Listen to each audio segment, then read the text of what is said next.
Karen and John Akampora were thrust into learning everything about this in 2000 when they tragically lost their son Lewis on the lacrosse field at the age of 14. It was his first high school game. A lacrosse ball to the chest stopped his heart. He would not survive. But because of what they learned about their son's accident since, hundreds and perhaps thousands have survived around the country, around the world. Damar Hamlin might have survived simply because of this 14-year-old boy. His parents, Karen and John, have made it their mission to get the word out and make sure these AEDs are on every field, on every sport, at every level. Joining us now is John and Karen. Guys, welcome. That word. Thank you for having us. Great to see you. That word was not strange to you. Can you bring us back to 2000 and tell us what happened? Karen? Well, I'll let John relay the story. Okay, I will do that for sure. My son was playing in his first high school lacrosse game. It was early in the second quarter. He blocked a routine shot, not typically that you stop it with your chest, but he did it that time. And the ball dropped in front of Lewis. He took a few steps and collapsed.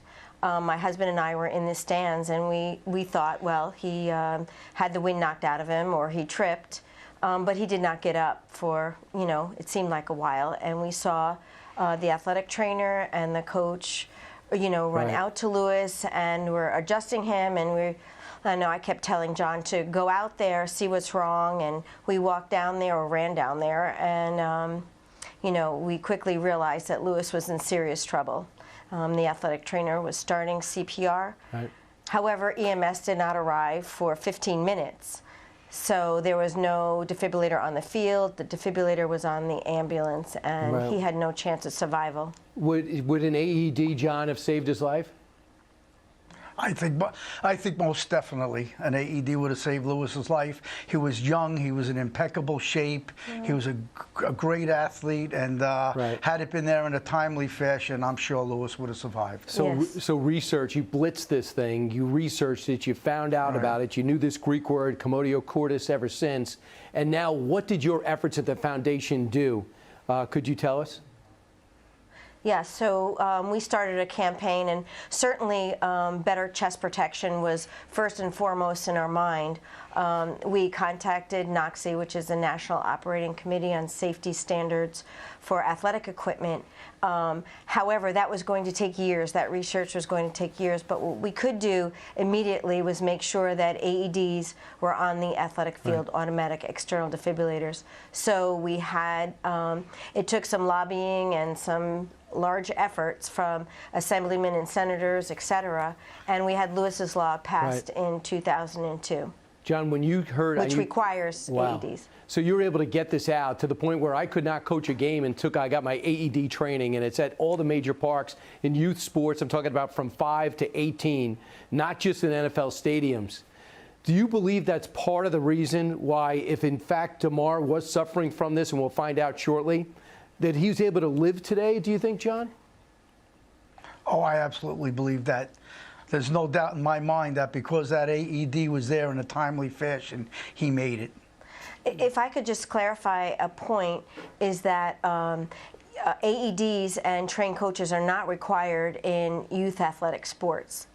So that's where the big problem lies, and what we have to change. Yeah, my club did. They told me we're taking it, and we had to show up, and we did it, and they provided it. So, but the fact is, they are available, and people are out there trained on it. There's an awareness to it, and the fact is, he was able to survive because of it. How many people would you say, because of your foundation, have had this since? Because we can't get good numbers on them, and how many were able to survive because they were treated properly? John, you want to take that?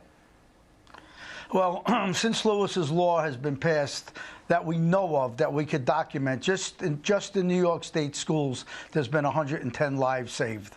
The ripple effect of Lewis's Law is now every police car in Long Island and probably New York State carries AEDs. They have to be in all gyms in New York State. So the ripple effect of Lewis's Law, we have no idea. It's probably in the hundreds, maybe thousands, I don't know. But we can document 110 lives just in New York State schools. Hey, Karen, real quick, for people to say, oh, that's too dangerous, I don't want my kids playing sports, is that the takeaway you want people to have? I really don't, because you know, as a mom and a grandma now, I mean, I do have fear. However, I feel like there are things that we can do. There are safety measures that we can take. And one of those, for sure, is to demand that your child's team has a defibrillator and coaches train not only in CPR and AED but first aid. That's key. Safety is key, but sports, right. You know, I do believe they are, you know, paramount for kids' well-roundedness. And people that just say they know, the fact that he stood up after the tackle and then collapsed right after is similar to your son's, and that's why. Guys, you did such an incredible Yes. thing after a tragic accident that just I'm in awe of what you've accomplished, and you had everything to do with so many people surviving around the country on an everyday basis at all levels. Karen and John, thanks so much. And give to that foundation if you want to, the Louis Acampora Memorial Foundation. Thanks, guys. Hey, Sean Hannity here. Hey, click here to subscribe to Fox News YouTube page and catch our hottest interviews and most compelling analysis. You will not get it anywhere else.